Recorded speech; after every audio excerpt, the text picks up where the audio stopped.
অবাক হব না আগামী 10 বছর পরে এই টিকটক প্রজন্ম যদি আরেকটা প্যারালাইজড প্রজন্মের রূপ নেয়? এটা তো অবাক হওয়ার কিচ্ছু নাই। 25 বছর আমি চ্যালেঞ্জ করছি আপনাদেরকে, 25 বছর পড়েছেন, আমাকে ছোট ছোট 25টা সূরা শোনাতে পারবেন না।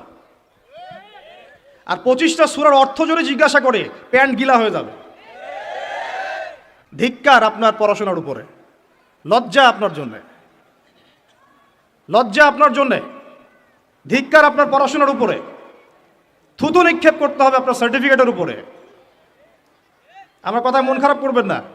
আপনার বিবেককে জাগ্রত করার জন্যই এভাবেই রাতের পর রাত জেগে জেগে আমরা মানুষের দুয়ারে দুয়ারে ঘুরে বেড়াই, অনলি আপনাদের বিবেককে জাগ্রত করার জন্যই।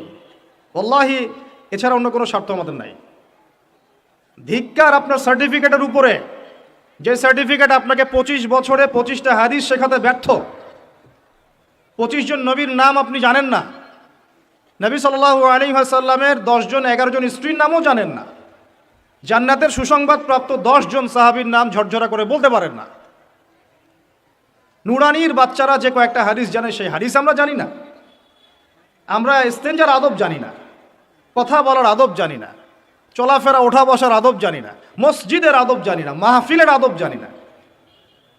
মসজিদের আদব যে জানি না এটা তো মসজিদে গেলেই বোঝা যায়। নামাজের ফরজ, নামাজের ওয়াজিব, নামাজের সুন্নাহ, মুস্তাহাব এগুলো আমরা জানি না। অনেকে ওযু ঠিক মতো করতে পারি না। 25টা বছর আপনি শিক্ষা অর্জন করেছেন। আদতে 25 বছরে আপনি কোনো বিজ্ঞানীও হন নাই, কোনো দার্শনিকও হন নাই। আদতে আপনি কোনো শিক্ষা অর্জন করে পলিটিক্যাল লিডার হন নাই, অর্থনীতিবিদও হতে পারছেন না। প্রযুক্তি ধার করে আনতে হচ্ছে, অর্থনীতি ধার করে আনতে হচ্ছে, রাজনৈতিক মতবাদগুলো পশ্চিম থেকে ধার করে আনতে হচ্ছে, সামাজিক মতবাদগুলো পশ্চিমা সেই গ্রিক দর্শন থেকে আবার নতুন করে নবায়ন করা হচ্ছে। শিক্ষা নীতির জন্য বাইরের দিকে তাকায় থাকতে হচ্ছে। আদতে না আপনি এখানে বিজ্ঞানী হচ্ছেন, না আপনি এখানে অর্থনীতিবিদ হচ্ছেন, না কোনো দার্শনিক হচ্ছেন। এই জেনারেশনের কথা বলছি, যারা এখন দেশ জাতি এবং বৈশ্বিক প্রেক্ষাপট ডিল করছেন, তারা আমাদের বাবারা অথবা তার বাবারা। বর্তমান জেনারেশন এই জায়গায় অনেক পিছিয়ে গেছে। এই শিক্ষার মূল উদ্দেশ্য দুনিয়া, দুনিয়া এবং দুনিয়া। দুনিয়া শিক্ষার দরকার নাই তা বলছি না, বলছি এই শিক্ষাটা ইসলামকে কাট অফ করে, বিবর্জিত করে শুধু দুনিয়ার দিকে ফোকাস করছে। পক্ষান্তরে আরেকটা শিক্ষা যেটা ইসলামিক, এখানে মাশাআল্লাহ আমরা কোরআন হাদিস শিখছি বটে, তবে বর্তমান অর্থনীতি, বর্তমান রাজনীতি, বর্তমান ওয়ার্ল্ড অ্যাফেয়ার্স, বর্তমান জিওপলিটিক্স, বর্তমান দর্শন, এই জিনিসগুলোর ল্যাকিংস আছে। কোনো কোনো সময় দেখা যায় একজন ইমাম সাহেব নামাজ পড়াতে পারেন কিন্তু অর্থনীতি বোঝেন না। একজন বক্তা, দায়ী, আলেম মানুষ, তিনি মাশাআল্লাহ বয়ান করেন, কোরআন সুন্নাহ দিয়ে ওয়াজ করতে পারেন, কিন্তু তিনি ইংরেজি বোঝেন না, সায়েন্স বোঝেন না, ইকোনমি বোঝেন না, ওয়ার্ল্ড অ্যাফেয়ার্স বোঝেন না। কেন এরকম হলো? কারণ এই সিলেবাসের মধ্যে এই জেনারেল সাবজেক্টগুলোর ঘাটতি ছিল। বুঝতে পারতেছি আমি কি? বুঝতে পারতেছেন? আবার এই যে একজন ব্যক্তি মাশাআল্লাহ এমবিবিএস ডক্টর, তিনি ইমামতি করতে পারছেন না কেন? এমবিবিএস ডক্টর ইমামতি করতে পারছেন না কেন? তার কেরাত শুদ্ধ না কেন? কারণ তিনি তার পুরো স্টুডেন্ট লাইফে অনেক কিছু শিখেছেন, বাট কোরআন শেখেন নাই। বুঝতে পারছি? দুইটা দৌড়াচ্ছে দুই দিকে। দুইটা কোন দিকে? দুইটা দুই দিকে। এ হলো আমাদের বর্তমান শিক্ষা সংকট। এটাকে আমি বলি শিক্ষার মেরুকরণ। শিক্ষার মেরুকরণ মানে দুই মেরুতে দৌড়াচ্ছে দুইটা। উচিত ছিল বিগত 100 বছর থেকেই এই দুটাকে সমন্বয় করা, তাহলে আজকে এই টিকটক জেনারেশন দেখতে হতো না, বেয়াদব প্রজন্ম দেখতে হতো না, এই মাদকদ্রব্য সেবনকারী জেনাকার প্রজন্ম দেখতে হতো না। তারা হালাল হারাম বুঝতো, নীতি নৈতিকতা বুঝতো, শেকড় চিনতো। তাদেরকে ওমর ইবনুল খাত্তাবের নাম জানাতে হতো না, খালিদ বিন ওয়ালিদকে চেনাতে হতো না, বিন কাসিম আর তারেক বিন জিয়াদের নাম শোনাতে হতো না। সমস্যাটা বুঝতে পারছেন ভাই? কোন জায়গায় সমন্বয় হয় নাই? কি হয় নাই? সমন্বয়ে যারা করার চেষ্টা করেছেন সেটা আমি প্রশংসার দাবি রাখে তারা অবশ্যই, কিন্তু এটাও বিশ্বের চ্যালেঞ্জ মোকাবেলার জন্য যথেষ্ট হয় নাই। তো কথাগুলো অনেক বড় স্কেলের, এগুলো বাস্তবায়ন করা অনেক বড় ব্যাপার, অনেক কঠিন, রাস্তা অনেক জটিল, কিন্তু এই কাজটা আমরা সবাই মিলে করব ইনশাআল্লাহ। আল্লাহর কসম করে বলতেছি, এই কাজ যদি আমরা আগামী 20 থেকে 30 বছরে করতে ব্যর্থ হই, আরও 20 বছর পর আপনি এমন একটা প্রজন্ম পাবেন শুদ্ধ করে সালামটাও দিতে পারবে না। দেখে নিয়েন আপনি, শুদ্ধ করে সালাম তো দিতে পারবেই না, আল্লাহ পাকের কালিমা লা ইলাহা ইল্লাল্লাহ ঠিক মতো উচ্চারণ করতে পারবে কিনা সন্দেহ আছে। নামাজটাকে সে অপশনাল মনে করবে, রমজান মাসে বাইরে সিগারেট টান দিয়ে বের হবে, ও যে আর কি করতে পারে, দেখবেন যে পশু হয়ে গেছে, বালহুম আদল, বরং তার চেয়ে নিকৃষ্ট হয়ে যাবে, যদি না আমরা এই শিক্ষাটাকে সমন্বয় করতে পারি। এখন সমন্বয়ের পথ ও পদ্ধতি কয়টা? আমার ক্ষুদ্র গবেষণায় 3টা। কয়টা ভাই? আচ্ছা, এটাই শেষ কথা। পথ ও পদ্ধতি খুব কম। কেন কম? কারণ আমাদের কাছে কোনো শক্তি নাই। এখানে বসে অনেক কথা বললাম, অনেক কিছু বোঝানোর চেষ্টা করলাম, এই পর্যন্তই। আমার হাতে কোনো ক্ষমতা নাই, এবং আমার মতো হাজার হাজার আবুদ আদনান বা আপনার মিজানুর রহমান আজহারি, হ্যাঁ, আরও যারা বড় বড় স্কলার আছেন, কেউই কিছু করতে পারবেন না। কেন? কারণ আমাদের হাতে কোনো পলিটিক্যাল পাওয়ার নাই, আমাদের হাতে কোনো সোশ্যাল পাওয়ার নাই, আমাদের হাতে কোনো আপনার কি বলে শাসন ক্ষমতা আমাদের হাতে নাই। কে করতে পারবেন? যিনি একজন সৎ নেতা, যিনি একজন সৎ নেতা, যোগ্য নেতা, যাকে আল্লাহ দিনের বুঝ দিয়েছেন, যার কোরআন সুন্নাহর জ্ঞান আছে, দিনের বুঝ আছে, সমকালীন প্রেক্ষাপট সম্পর্কে সচেতন, তিনিই করতে পারবেন ইনশাআল্লাহ। আমরা দোয়া করি আল্লাহ পাক যেন এমন মানুষ উপর থেকে নিয়ে আসে, বলেন আমিন।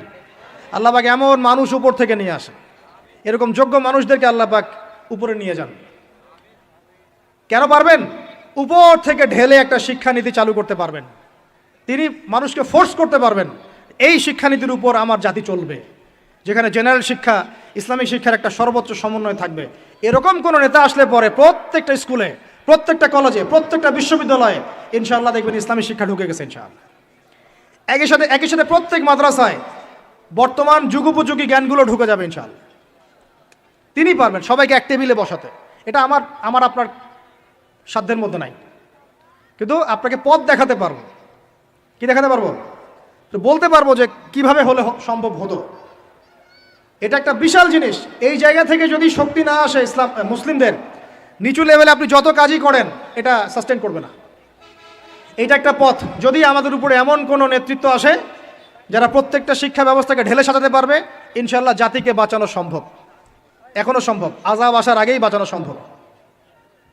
আমার কথা বোঝা যায়? 1 নম্বর পথ। এই পথটা কঠিন না সহজ? বলেন। মারাত্মক কঠিন। এটা কি? মারাত্মক কঠিন। কারণ এটা সম্পূর্ণ আল্লাহ পাকের ইখতিয়ার।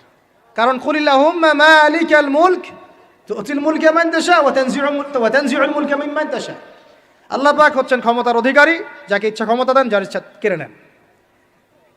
আয়াতটা মনে আছে? তুতিল মুলকা মান তাশা ওয়া তানজিউল মুলকা মিম্মান তাশা ওয়া তুইজ্জু মান তাশা ওয়া তুযিল্লু মান তাশা বিয়াদিকাল খায়র। আল্লাহ পাকের হাতেই এই সব ক্ষমতা। তিনি দিতে পারেন, নিতে পারেন, ইজ্জত দিতে পারেন, কমাতে পারেন। এটা একটা পথ।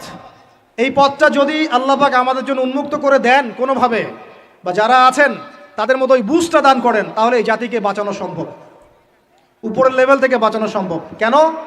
কারণ আমরা যদি সবাইকে মাস্ক পরতে ফোর্স করতে পারি, আমরা সব শিক্ষা প্রতিষ্ঠানে প্রাইমারি লেভেলে কোরআন শিক্ষা বাধ্যতামূলক করতে পারি। কথা বোঝা যায়? আমি যে মাঠে বসে কথা বলছি, এটা তো ইউনিভার্সিটি না, ডিগ্রি কলেজ। আপনি ডিগ্রি কলেজের সবগুলো স্টুডেন্টকে ডাকেন দেখি এবং কোরআন তেলাওয়াত চেক করেন। ডিগ্রি কলেজ মানে তার বয়স কত এখন? 25 বছরে তার কোরআন তেলাওয়াত সহি হয় নাই। কারণ উপর থেকে তাকে কোনো চাপই দেওয়া হয় নাই, তার সিলেবাস ওটা ফোর্সফুল, বাধ্যতামূলক ছিলই না কখনো। ওই জন্য কেয়ারও করে নাই। তো সিলেবাসে আমি পড়বো কেন? সে তো পড়াশোনা করতেছে চাকরির জন্য। বুঝতে পারেন কথা? শিক্ষকদেরকে ডাকেন, সব বিশ্ববিদ্যালয়ে, বড় বড় বিশ্ববিদ্যালয়ের শিক্ষকদেরকে ডেকে একটা টেবিলে বসান, কোরআন তেলাওয়াত চেক করেন। 90% তেলাওয়াত ঠিক থাকবে না। জাতির শিক্ষক তারা, জাতির এই বাঙালি জাতির শিক্ষক তারা কোরআন তেলাওয়াত করতে পারে না। আর কিভাবে বলবো আপনাদেরকে? তাদের হাতে জাতি করতেছে, এই জাতির কারিগর তারা কোরআন তেলাওয়াত করতে পারে না। সুবহানাল্লাহ। এটা অবাক করার বিষয়। অবাক হলে নবীজি বলতেন সুবহানাল্লাহ। অবাক হলে নবী বলতেন কি? সুবহানাল্লাহ, সুবহানাল্লাহ। তারা জাতি করতেছেন, কারিগর, কোরআন তেলাওয়াত করতে পারেন না। সংকট কি বুঝতে পারেন? সংকট কোন জায়গায়? তাহলে প্রথম যেটা, এটাই একমাত্র সবচেয়ে সেরা পথ। যদি আল্লাহ পাক এমন কাউকে নিয়ে আসেন যার মাথায় এই বুঝটা থাকবে ইনশাআল্লাহ, সে যদি উপর থেকে সুন্দর মতো সব ঢেলে সাজায়, প্রত্যেকটা ঘর থেকে কোরআনের আওয়াজ আসবে ইনশাআল্লাহ। মালয়েশিয়ার ক্লাস 10 পাস করা একটা ছেলে ইমামতি করতে পারে। সে কোনো মাদ্রাসায় পড়ে নাই, স্কুলেই শিখেছে। কোথায়? স্কুলেই। মালয়েশিয়া পিছিয়ে গেছে, অর্থনীতিতে পিছিয়ে গেছে, ওয়ার্ল্ড অ্যাফেয়ার্সে পিছিয়ে গেছে, জিও পলিটিক্সে পিছিয়ে গেছে, ওর জিডিপি কমে গেছে। আর কিভাবে বুঝাবো বলেন, আর কিভাবে বুঝাবো? 2 নম্বর পথ, এই দুটো বলে শেষ করছি ভাই। 2 নম্বর পথ হচ্ছে, যদি এরকম কোনো উদ্যোগ না নেওয়া হয় তাহলে মাদ্রাসা শিক্ষায় যা চলছে এখানেই আমাদের সংযুক্ত থাকা এবং ছেলে মেয়েদেরকে এখানে সংযুক্ত রাখা। তবে এই শিক্ষায় একটা জিনিসকে সংশোধন করা দরকার, সেটা হলো যুগোপযোগী জেনারেল শিক্ষাগুলোকে ঢোকানো দরকার। না হলে আমাদের হাতে কোরআন থাকবে আর এক হাতে হাদিস থাকবে, তারপরেও আমরা চলমান সংকটগুলোকে সমাধান করতে পারবো না। কারণ অঙ্ক, গণিত, ইংরেজি, জিও পলিটিক্স, অর্থনীতি এগুলো তো আমরা জানি না। কোরআন পড়তেছি যে দাওয়াত খাচ্ছি 40 কুলখানি, বুঝতে পারেন না কথা? এটাও সমস্যা। তো এখানেও একটা মানে সংশোধন বা রেভলিউশন দরকার।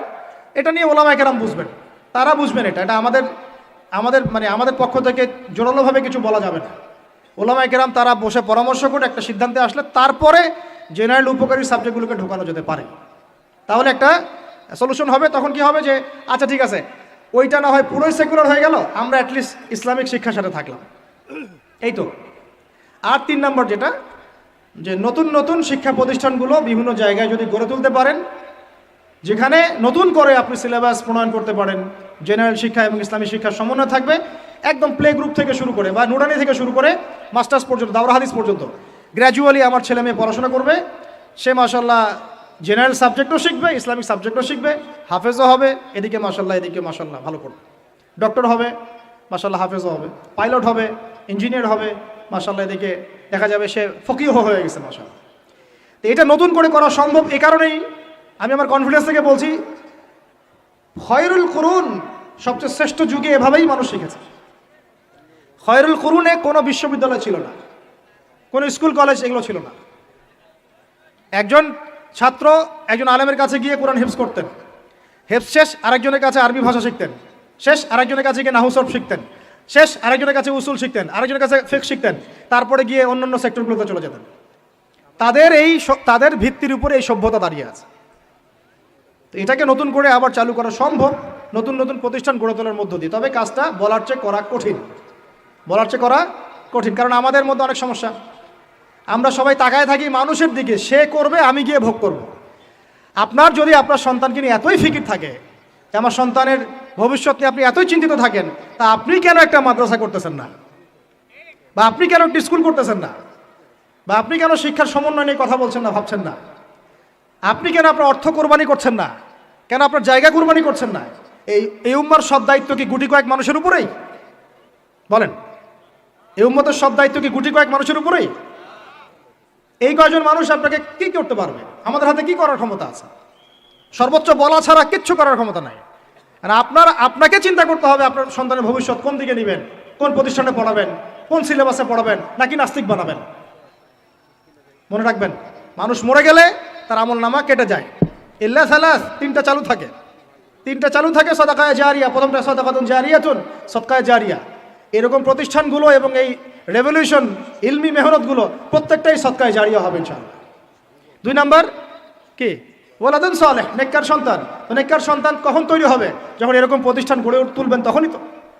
আরেকটা হলো আল ইলমুন ইউনতাফাউ বিহিন নাস, এমন জ্ঞান যা দিয়ে মানুষ উপকৃত হয়। এটাও তো পড়ে গেল ইসলামী শিক্ষার রেভলিউশনের মধ্যেই। আল্লাহ রাব্বুল আলামিন আমাদেরকে আলোচনা শুনে বুঝে আমল করার তৌফিক দান করুন। এই বিষয়গুলো নিয়ে ভাববেন। আল্লাহ পাক আপনাদের সবাইকে বোধশক্তি দিয়েছেন।